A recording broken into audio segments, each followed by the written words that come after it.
Hello everyone and welcome back to my Bold and Beautiful 29 YouTube channel. I hope you guys are having a wonderful day. Before we start, please hit the subscribe button and give this video a thumbs up.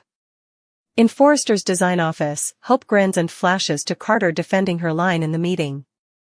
Brooke appears in the doorway and asks why she's smiling in the office. Hope is just trying to suppose about what's possible. They go over her feeling under pressure about her line. Brooke reveals she went to update Cleric on the line being on the mincing block and Carter coming to her defense. He's a remarkable man. In the main office, Carter questions why Steffy doesn't have hope for the future on Moment's docket. She's not sure what she wants to do with it yet. Carter frowns, "You know my passion's on it." Steffy doesn't relatively understand that. "Why are you lobbying so hard for hope for the future?" Carter says it brings in youngish clientele, which will be good for couture down the line. Steffy says if it's still underperforming, she'll have to cut the line. Carter tells her, "We talked about this." He insists now isn't the time. Carter is sure that Steffy can take this company beyond its roots.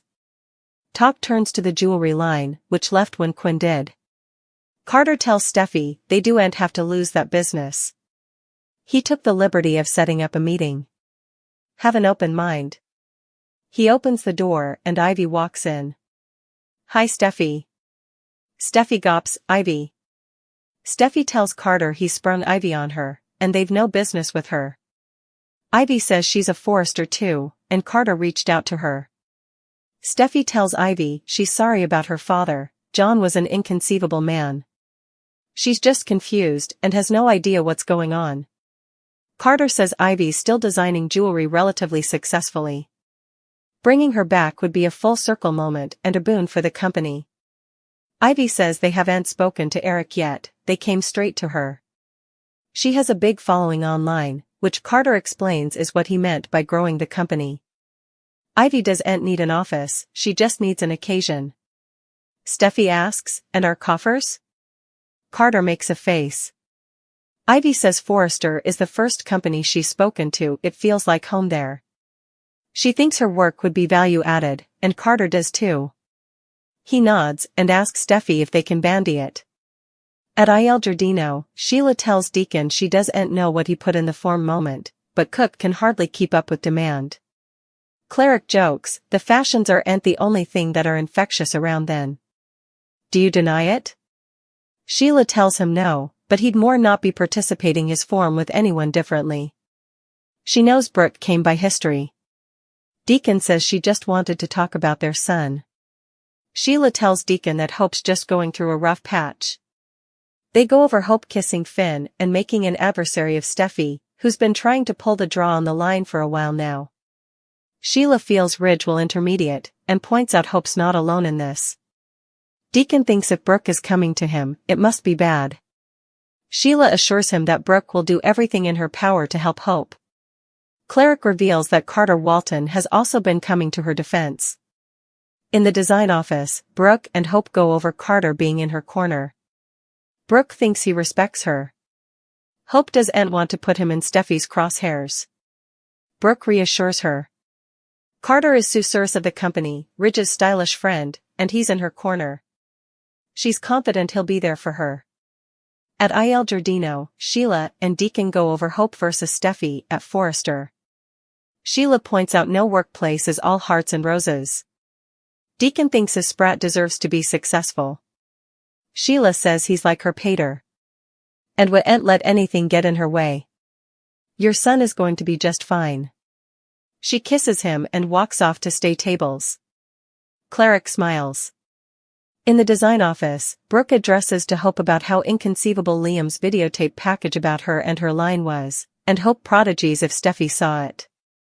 Brooke tells her to concentrate on her platoon. Will comes in with a delivery, and Brooke and Hope gush that it's great to have him there. Hope says it's nice to have family hard. "We can use all the Logan support we can get."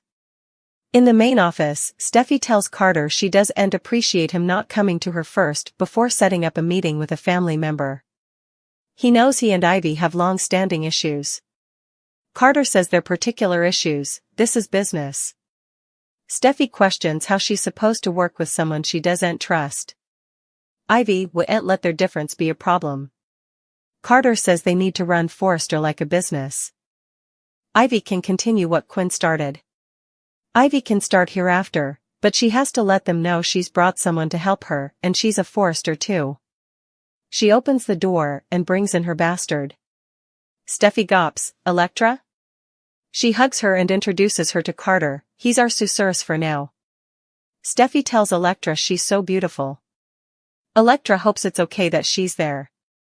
Aunt Ivy said she should stay an event. Ivy makes a pitch. She really thinks they could negotiate amazing effects together. In the design office, Will asks Hope why she needs Logan's support. Hope won't open up that can of worms. Will wants to know. Hope says occasionally there are two sides there. Will suppositions the Logans and the Forresters. He quips, just be glad you're not a Spencer.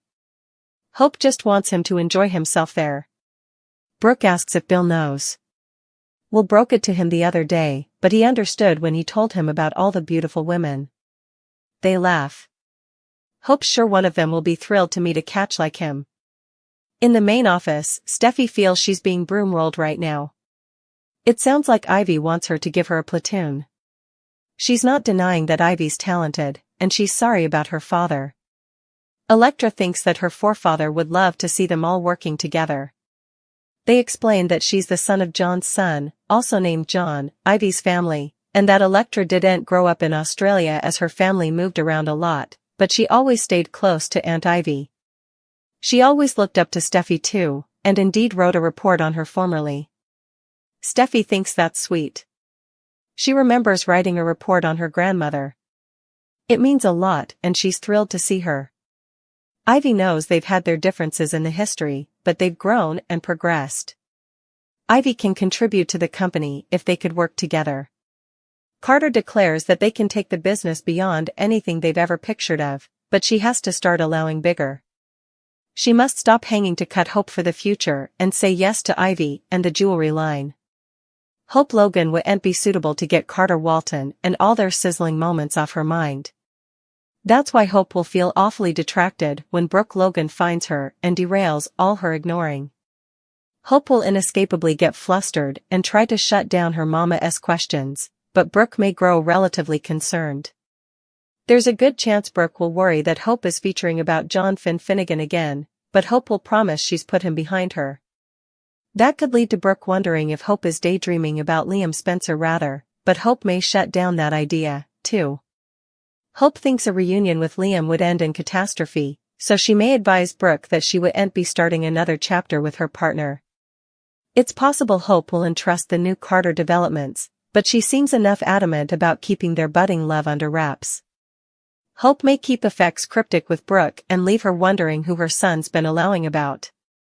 Although Hope managed to repel hitting the waists with Carter, it may not be long until they indeed take the coming step. In the meantime, Carter will have a big advertisement to make. Once Ivy Forrester shows up out of the blue, Steffi Forrester will wonder what's up. Carter will admit that he invited Ivy and her bastard, Electra Forrester, to come make an instigative pitch. Electra and Ivy have been working on a new jewelry line together, so Carter will have high expedience for it. Steffi, on the other hand, will suppose Carter should have talked to her about this news before inviting Ivy and Electra to deliver their offer. It'll lead to some arguing between Steffi and Carter as Ivy returns. Carter will make some positive prognostications about the success Ivy and Electra's line could bring to Forrester Creations, but Steffi will have a far more negative station. Steffi and Carter's feud is only going to get worse from then, so stay tuned for updates on all the commercial chaos.